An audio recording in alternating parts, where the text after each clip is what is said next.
देख ले प्रजा। तथास्तु। सच, आज का दिन बहुत ही शुभ है। सिद्धार्थ ने अपनी क्षत्रियता का प्रमाण दे दिया और 10 वर्ष पश्चात यशोधरा को देख के मन प्रसन्न हो गया। हाँ प्रजा, परंतु चिंता इस बात की है कि देवदाह लौटने के पश्चात राजा दंडपानी उसके साथ कैसा व्यवहार करेंगे। बिना उनकी आज्ञा लिए यहाँ जो आई है। कुछ नहीं होगा। पिता कितना भी कठोर हो, पुत्री के आगे झुक ही जाता है। क्यों? क्योंकि वो जानता है पुत्री पिता के यहाँ अतिथि होती है।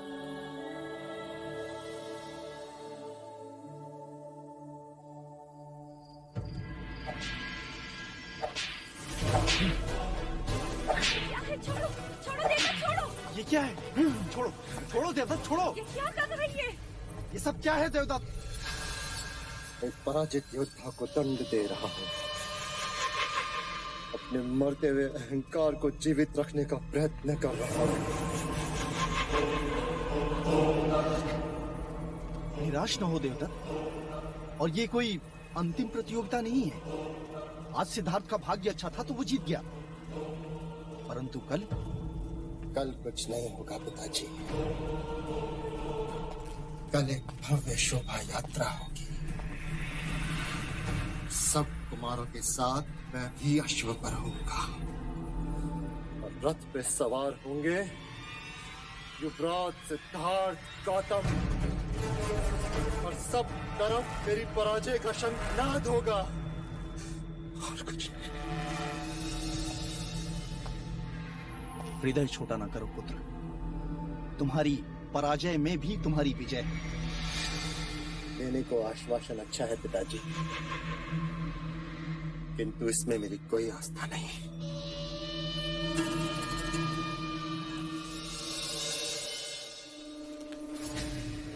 इस पर तो है,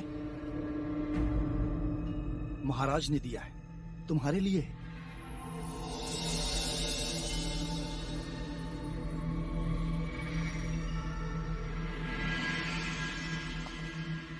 संगीत उत्सव में तो तुम आए नहीं, परंतु महाराज ने मुझे स्वयं बुलाकर कहा कि मैं जानता हूं देवदत्त निराश होगा।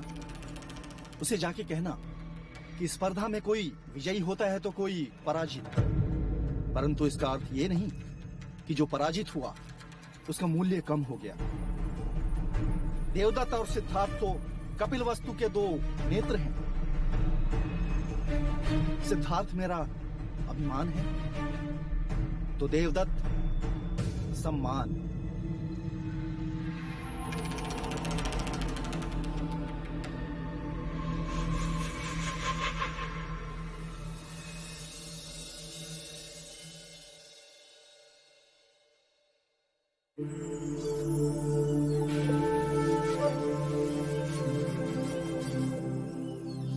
मुझे वहाँ अकेला छोड़कर यहाँ क्या देख रहे हो? राजप्रसाद की सीमा। उसमें देखने जैसा क्या है? कल शोभा यात्रा होगी गोपा। कल प्रथम बार मैं राजप्रसाद की सीमा पार जाऊंगा। क्या तुम आज तक कभी राजप्रसाद के बाहर नहीं गए? नहीं।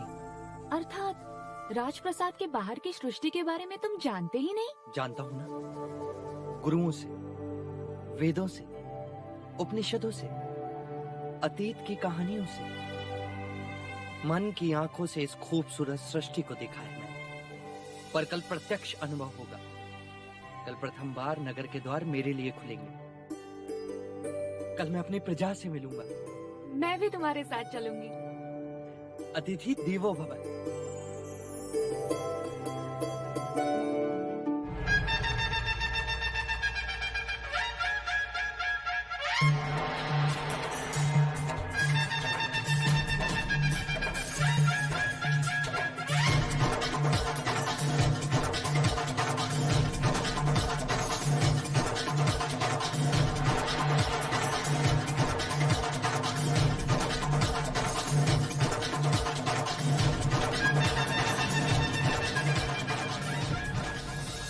सावधानी रखी है ना महामंत्री?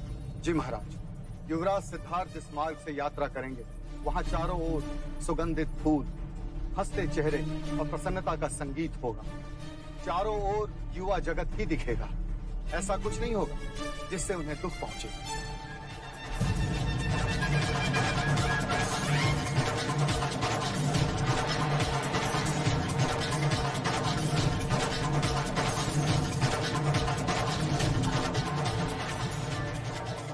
युवराज, जब आप महाराज बने तो मुझे अपना रक्षक बना लेना। सुना है कपिल वस्तु के लोग तुरंत अपने हृदय में किसी को नहीं बसाते, पर तुम तो अभी से इनके हृदय पर राज कर रहे हो।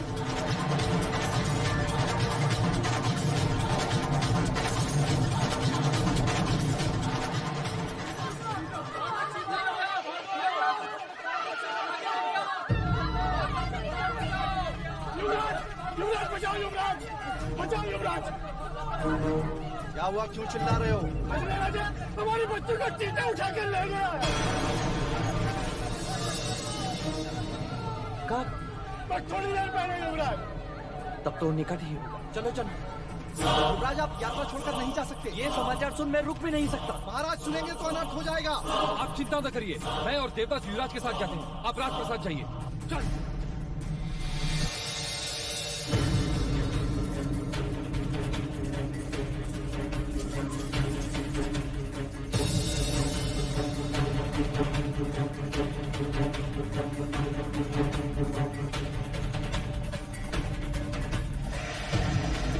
क्या चीते यहाँ अधिकांश देखे जाते हैं? नहीं युवराज, कुछ ही दिन हुए जंगल में आग लगी थी, तब चीते बस्ती की ओर आ गए।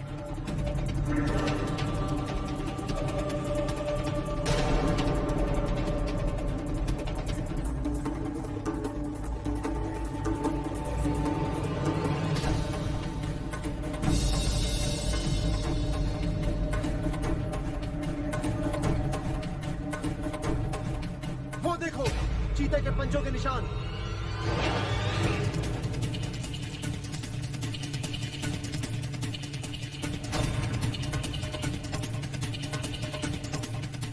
पंजों के चिन्ह पूरब दिशा की ओर जा रहे हैं। चलो।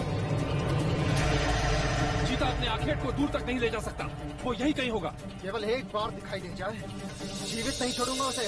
नहीं जेठ, तुम उसकी हत्या नहीं करोगे, हम उसे जीवित पकड़ेंगे।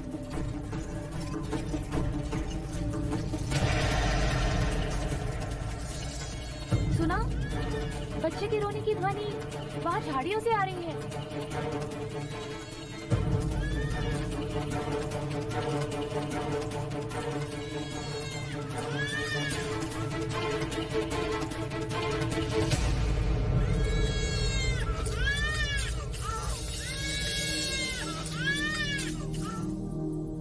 ये तो चमत्कार हो गया, बालक जीवित है। जीवित है, पर इसका रक्तस्राव रोकना पड़ेगा। इसे तुरंत ही वैद्यराज के पास पहुंचाना होगा। यशोधरा ठीक कहती है अनुज, तुम बच्चे को लेकर तुरंत निकलो। चीता अपना आखेट खोजता हुआ यहाँ अवश्य आएगा। आज मेरे हाथों उसकी मृत्यु। नहीं जेठ, तुम उसकी हत्या नहीं करो, तुम उसे जीवित पकड़ो। वचन दो मुझे, वचन दो जेठ।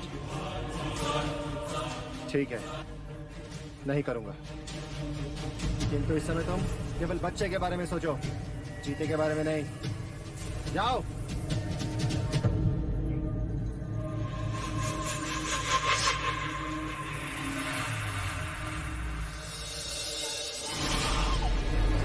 वैद्यराज को बुलाइए।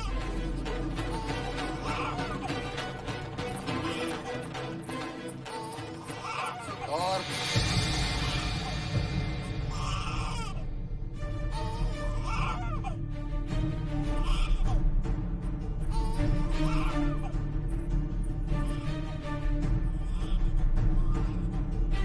तुम्हें इस बच्चे को यहाँ लाने की कोई आवश्यकता नहीं थी, किसी सैनिक के हाथों भेज दिया होता।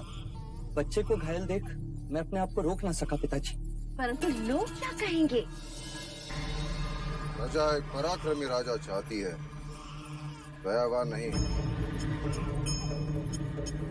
प्रथम तो तुम्हें शोभा यात्रा छोड़कर जाना नहीं चाहिए था।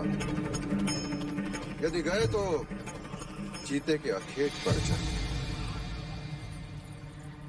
इस बच्चे को यहाँ लाने की क्या आवश्यकता